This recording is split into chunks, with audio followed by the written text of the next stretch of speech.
What's going on, Bulls fans? Welcome to another episode of Chicago Bulls Central. And guess what? I found my glasses. I can see.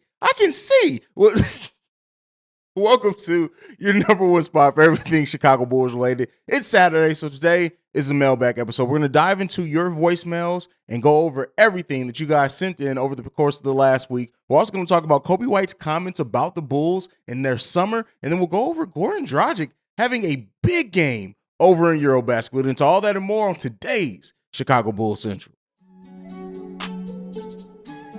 You are now tuned in to Chicago Bulls Central, your number one place for all Chicago Bulls news and content.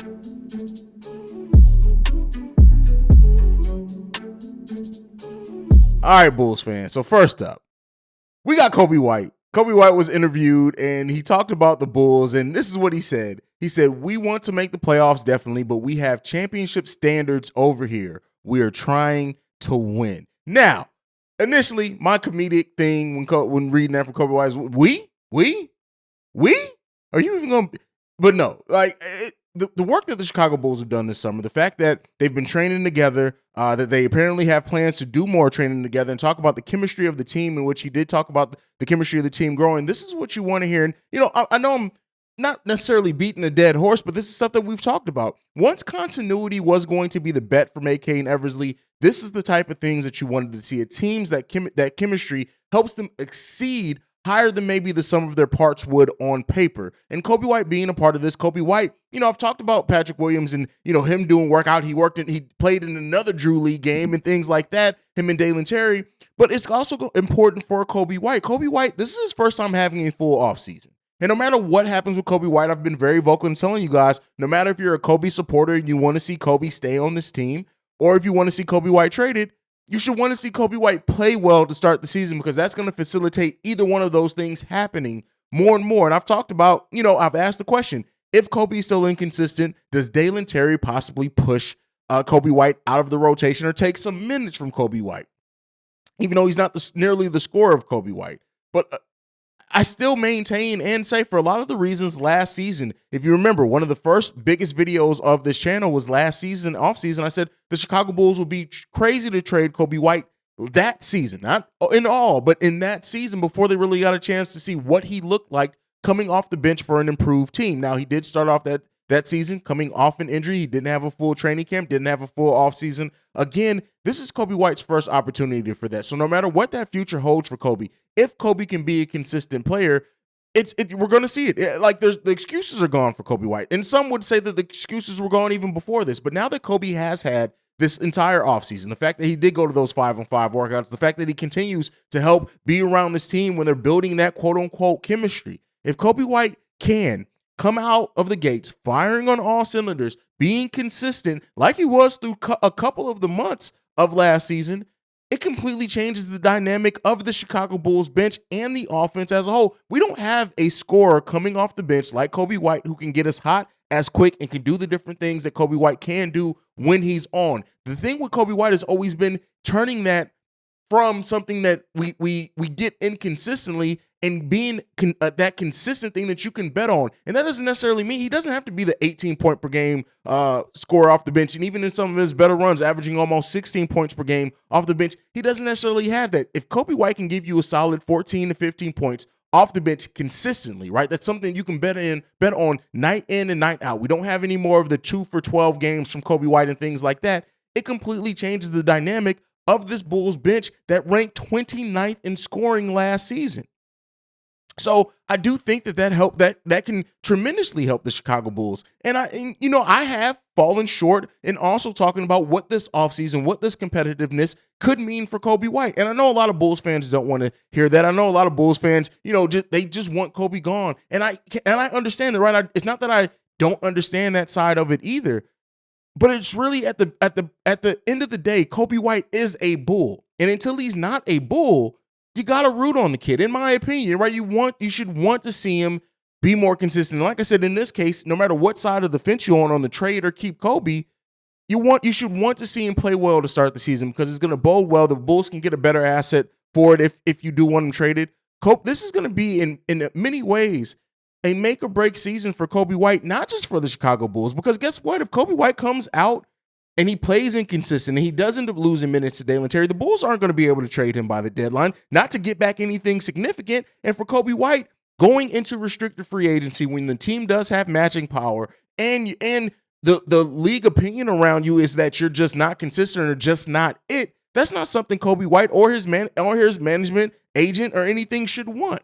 So it's best for all parties involved that Coby plays the best that he can. And like I've said before, I do think that there is a world in which Coby plays well enough that the Chicago Bulls do re-sign him this summer. Now, I think that gets slimmer and slimmer every month. It gets slimmer and slimmer every week. It gets slimmer and slimmer every time he does not play well. But there is a chance of that happening, much like with this offseason.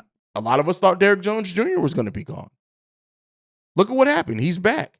A lot of us thought that the Bulls were going to bring in some better players as well, but so you never know how it's going to go. It's the NBA. It's so up and down, and players can have breakout seasons randomly when you decide to count them out. Now, again, I don't know by breakout, that may be a strong of a word, but I definitely think that Coby, he has a skill set there. It's just refining that skill set, making it more consistent, giving more effort on the defensive end of the ball as well, which he did kick up some last season. And then seeing what we can have with Coby White, seeing what we can then get for Coby White, whatever it turns into. So, yeah, shout out to him for recognizing and talking about the chemistry of this team, and hopefully he continues to improve. Now, another player that was brought in, and some fans think that he was brought in to replace Coby White, which I still think is not the truth, but Goran Dragic over in Eurobasket scoring 28 points and hitting the game winner.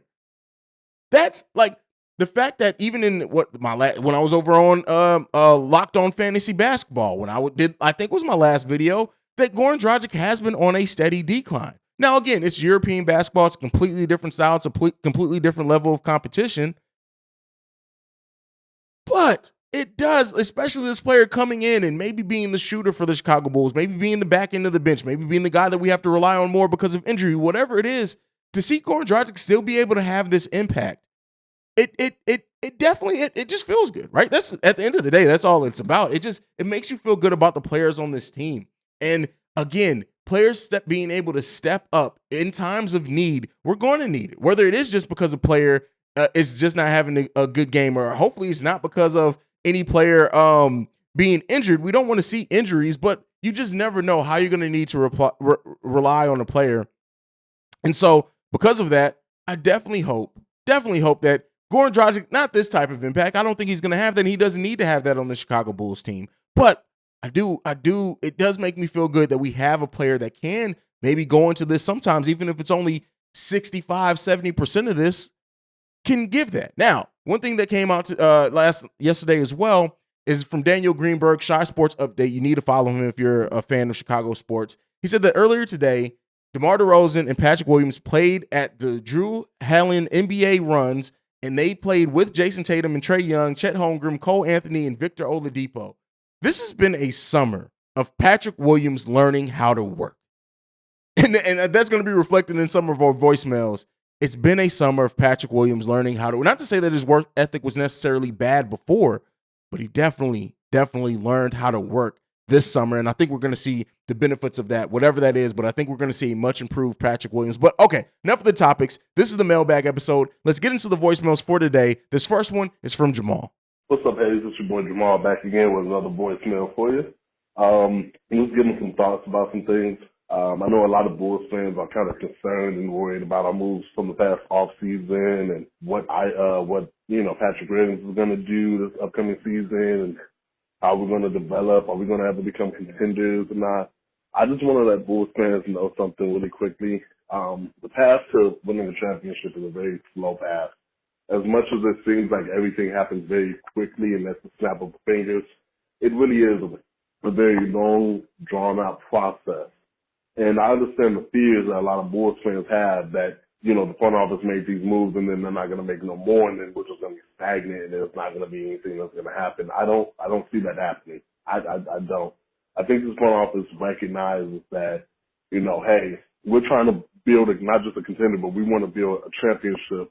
Not just a championship, we want to build a dynasty, And the way to do that is very difficult because you need a solid core group of guys that you can move forward into the next over the next couple of years. Not just the young guys, but older vets as well. Let's look at two examples. We have the Golden State Warriors and the Lakers, right? The Lakers went and got LeBron James, and they traded away most of the young assets to bring that one championship. And that, worked out well for them and got them that one championship.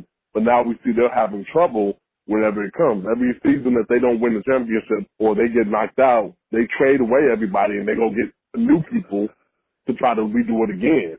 And it ends up failing for them, except for that first year when they won the championship. Whereas with the Golden State Warriors, they kept their core group intact.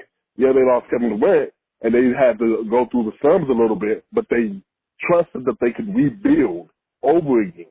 Now, again, those are different from what the Bulls have experienced the past year, but basically what I'm saying is give it time. Don't expect things to come a year or two within this front office. It's going to take a couple of years for them to get all the pieces together right. We're hoping that they can do it next year or the year afterwards, but it's still going to take a little bit of time so they can get the right pieces in place. Let's just give them a little bit of time. I still have faith in them that they'll make the right moves to get us into contentionship and things like that. And I think that they were just waiting for this season to pass to see what next move they're going to make in the off season or in the trade deadline. So let's see what they do. As always, go Bulls. Peace.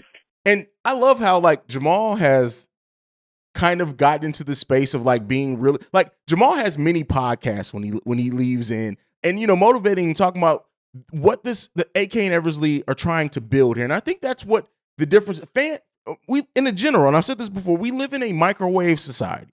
Everybody wants it now, and they forget the work that goes into it. And sometimes by getting there quicker, you burn out faster. What AK and Eversley are trying to build here isn't just trying to build a team that can just compete right away, right? Yeah, if they can get that and get the right pieces, yes.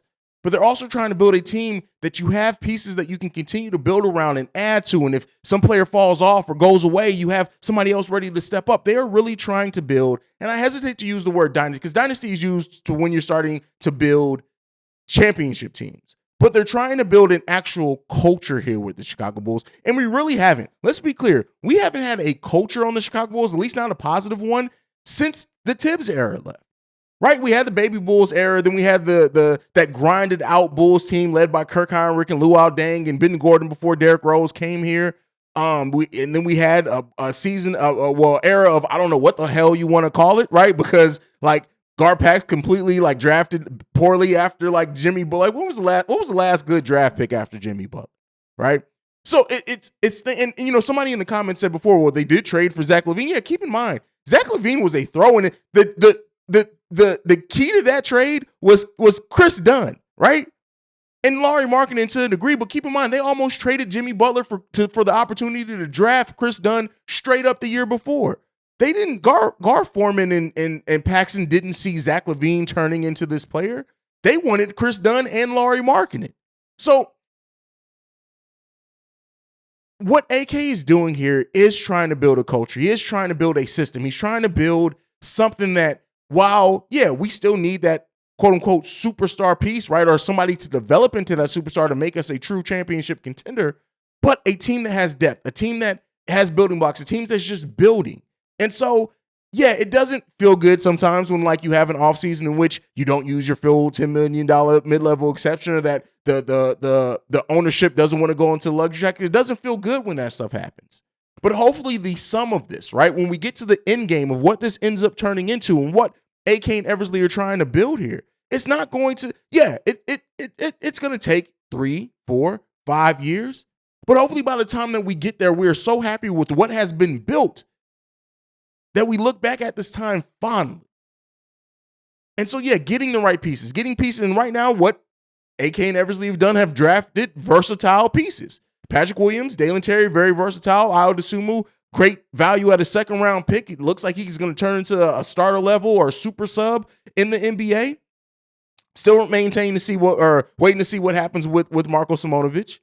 But they're building something here. You can start seeing the keys of it. And like I said, even bringing in Nikola Vucevic, it was a calculated risk because they didn't have any long-term money attached to him. Now I know they're talking extension, and we'll see what happens to that.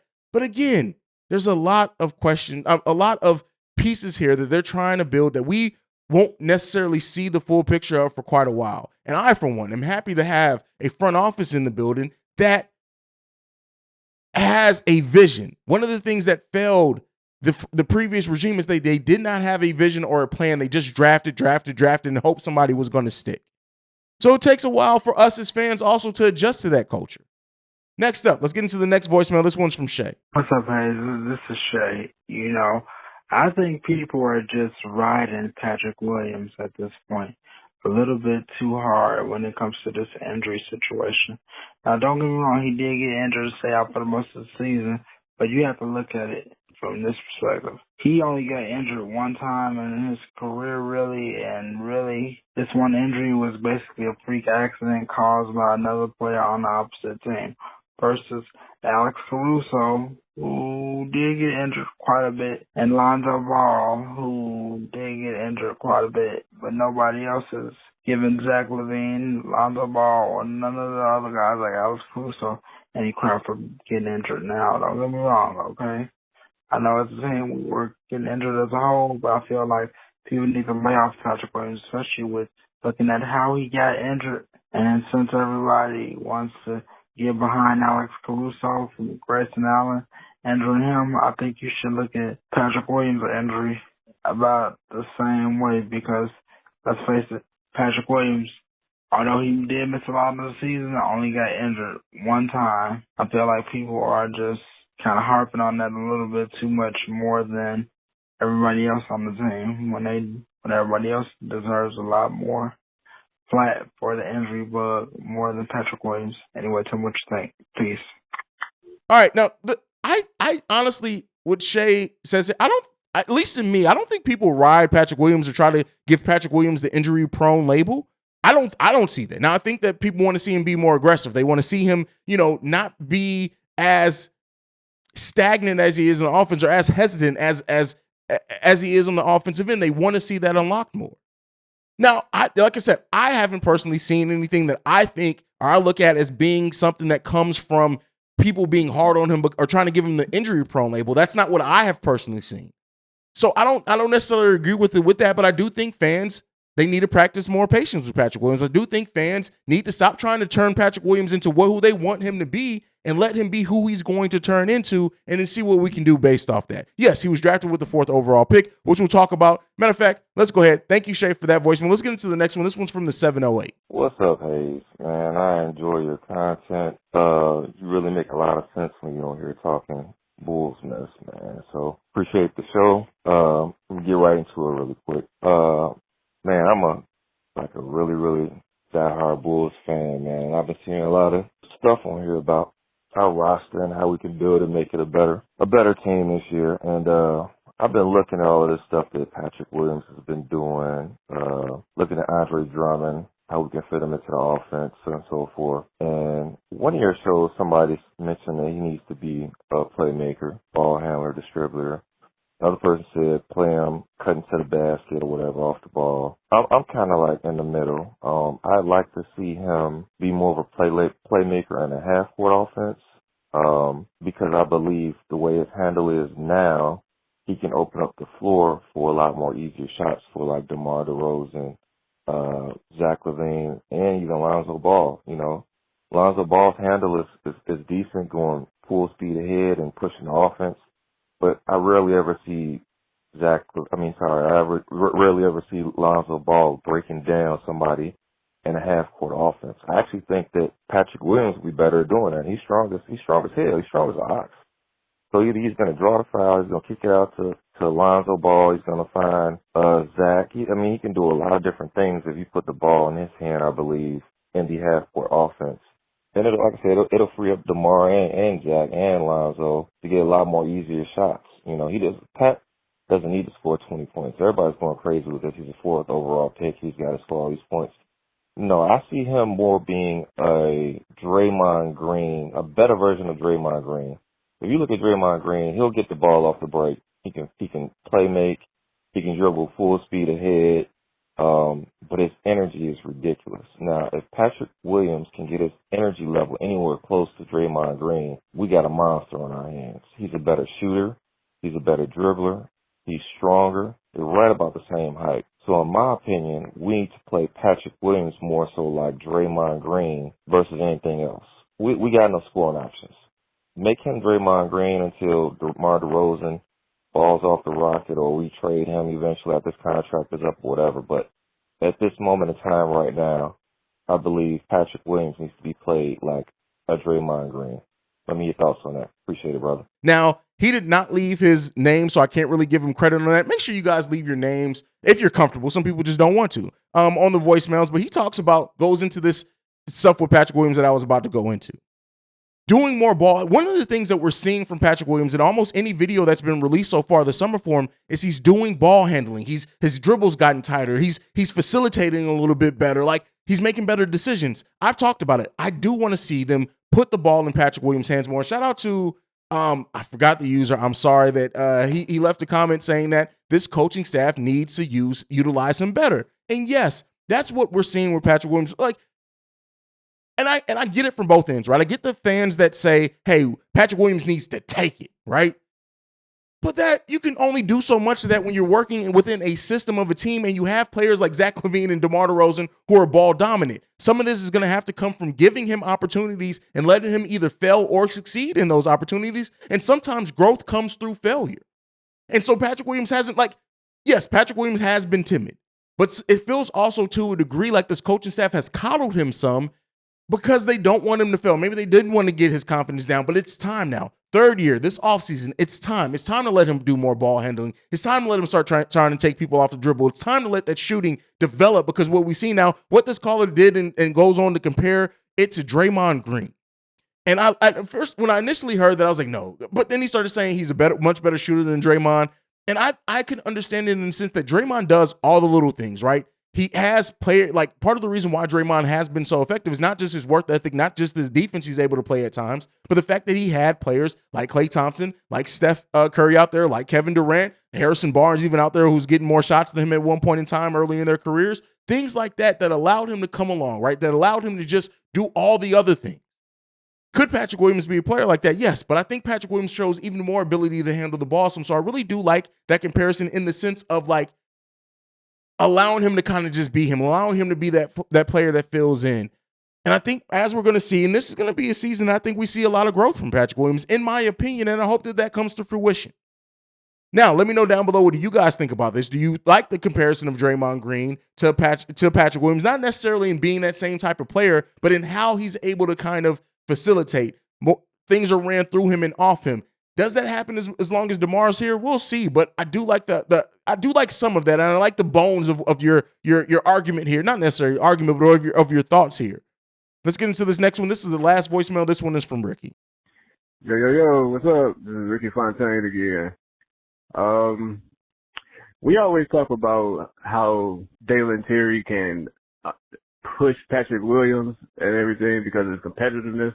But there's also another player we need to think about. Like, what if he is the one that can unlock all the potential out of Lonzo Ball?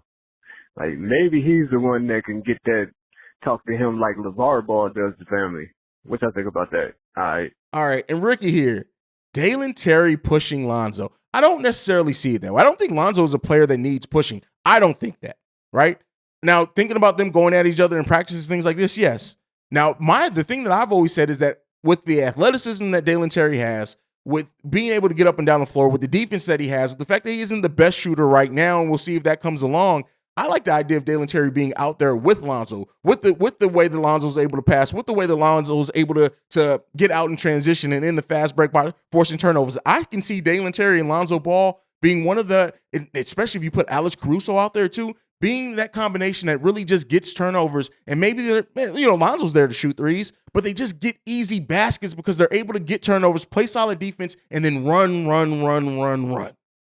That's what I see. I can see Dalen Terry helping Lonzo along that way. And I do think once Lonzo Ball comes back, I want to see him be able to do more half-court things. And if that takes doing that when DeMar's off the court or Zach's off the court to allow him to do a little bit more of that, yeah. And I like Dalen Terry as possibly being one of those running mates with Lonzo Ball while Lonzo Ball is doing those things that make Lonzo so special. That's what I think. That's what I feel. You guys can let me know what you think about that one down below. But that is it for today's Mailbag episode for my Bears fans. We got Bears football coming.